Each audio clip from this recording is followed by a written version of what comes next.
سلام منكم يتعلو كربات عزب تعرتاوي زينا سبورت النو زينا زارب لكم ميكال حدكم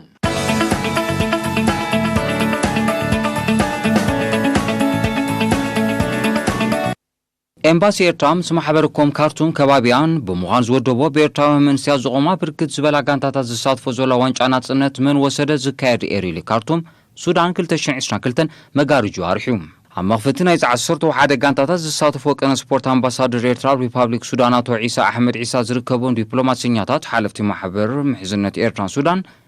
ሓለፍቲ ውዳበታት ዓበይቲ ዓዲ ከምኡውን ኣፍቀርቲ ስፖርት ተረኺቦም ነይሮም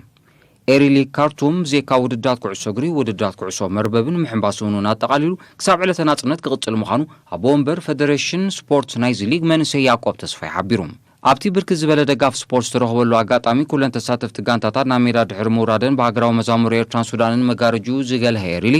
ብመሰረት ዕጫ ኣብ ናይ መኽፈቲ ስነ ስርዓት ዘቕረባ ጋንታታት ናቕፋ ናጽነትን ክኾና ከለዋ ብዓወት ጋንታ ናቕፋ ድማ ሰለስተ ባዶ ተዛዚሙ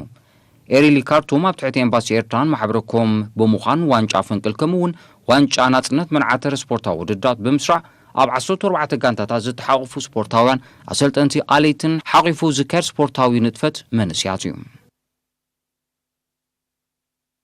ብጨንፈር ሚኒስትር ትምህርቲ ዞባ ማእከል ተወዲቡ ካብ 8 ክሳብ 10 ሚያዝያ 2022 ኣብ ስታድየም ኣስመራ ክካየድ ዝቐነየ ውድድር ኣትሌቲክስ መባእታን ማእከላይን ደረጃታት ኣብያተ ትምህርቲ ዞባ ማእከል ብክልቲኡ ፆታ ትራክ ፊልድን ብዝተኻየደ ፆታታት ተዛዚሙ ኣብቲ ንሳልስቲ ዝተኻየደ ውድድር ኣብ ናይ መባእታ 50 ሜትሮ ደቂ ኣንስትዮ ቀዳሚት ልዋም የማነ ጎዳይፍ ካልአይቲ ግርማና ኣሌክሳንደር ማይወላኹ ሳልሰይቲ ቅሳነት ክፍሎም ዳዕሮ ጳውሎስ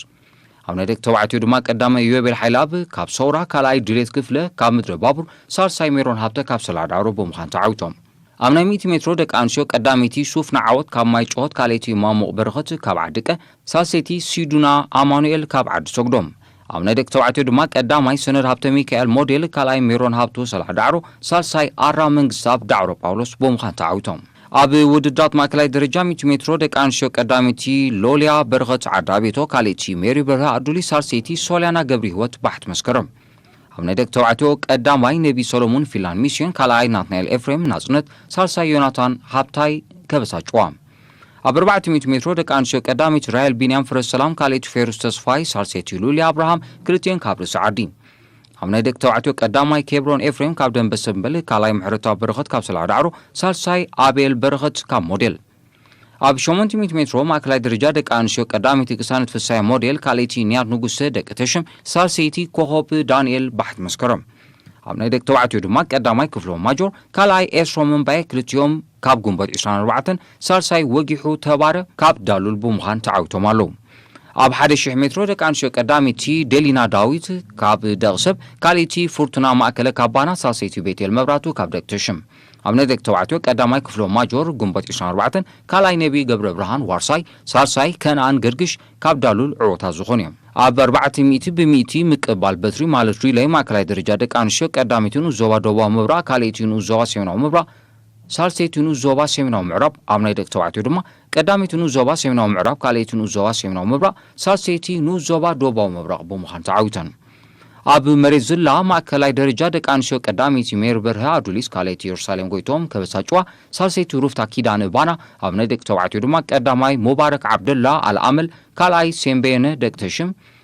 ሳልሳይ ሴም ተኽላይ ዓዜን ኣብ ዳርባ ጨማራ ማእከላይ ደረጃ ደቂ ኣንስትዮ ቀዳሚቲ ማግዳ ተመስገን እምባ ጠቐራ ካልአይቲ ሳሮን ጎይቶም ሓድነት ሳልሰይቲ ሳብሪን ዓብዱ ዳሉል ብደቂ ተባዕትዮ ቀዳማይ ሄኖ ክፍሎም ሰንበል ካልኣይ ዩኤል ተዓገስ እምባ ደርሆ ሳልሳይ ዮናስ ሚካኤል ካብ እምባ ጠቐራ ኣብ ዳርባ ዓረር ማእከላይ ደረጃ ደቂ ኣንስትዮ ቀዳሚት ዊንታ መድሃኔ ባሕት መስከረም ካልአይቲ ሃና ኣየለ ሕምበርሲ ሳልሰይቲ ሳብሪን ኣወልኬር ኣልኣመል ብደቂ ተባዕትዮ ድማ ቀዳማይ ሴምቤነ ካብ ደቂ ተሽም ጻዕዳ ክርስቲያን ካልኣይ ተወልደ ግርማይ እምባ ጠቐራ ሳልሳይ ፍረዝጊ ገብሪ ህይወት ዓዱ ጓዕዳድ ኣብ ዳርባ ዲስካስ ማእከላይ ደረጃ ደቂ ኣንስትዮ ቀዳሚቲ ኢየሩሳሌም ብርሃነ እምባ ጠቐራ ካልአይቲ ምርሃዊት ኣብርሃም ርእሲ ዓዲ ሳልሰይቲ ሳብሪን ኣወልኬር ኣልኣመል ብደቂ ተባዕትዮ ቀዳማይ ሲራክ ጋይም እምባ ጠቐራ ካልኣይ ኣብርሃም ጎይቶም ግንቦት 24 ሳልሳይ ፍረዝጊ ገብሪ ህይወት ደቂ ተሽም ጻዕዳ ክርስቲያን ብምዃን ተዓዊቶም ኣለዉ ኣብቲ ናይቲ ዕለት ካብ ዝተኻየዱ ውድዳት ካብ ሓለፍቲ ስፖርት ንኡስ ዞባታትን ከምኡውን ካብ ሓላፊ ንኡስ ዞባ ደቡባዊ ምዕራብ መምህር ተስፋይ ተኸስተን ሓላፊ ጨንፈር ሚኒስትሪ ትምህርቲ ዞባ ማእከል መምህር በላይ ሃብተጋብርን ዝተዳለወሎም ሽልማት ተቐቢሎም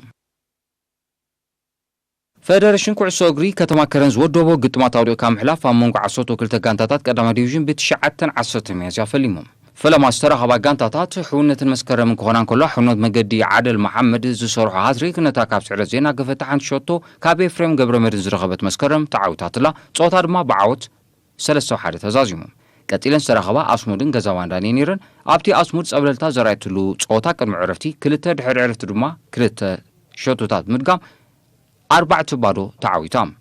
بسنبت اب استخايد قطما دما دار سلام مس حاشلاين تراخيبن ابز قطم دار سلام ملو بملو عبليلا قدم دحر عرفتي سلسو شوتات مزقاب 6-0 تعاويتا وصيا امونغو غانتاتات غاشن باركان اب سغبر قطن دما ات صوتا بعوت غاش 3-1 تزازيمو قطمات أوريو كام علاف قدام ديفجن كتما كرنز مزقرام سنبتون قتيلو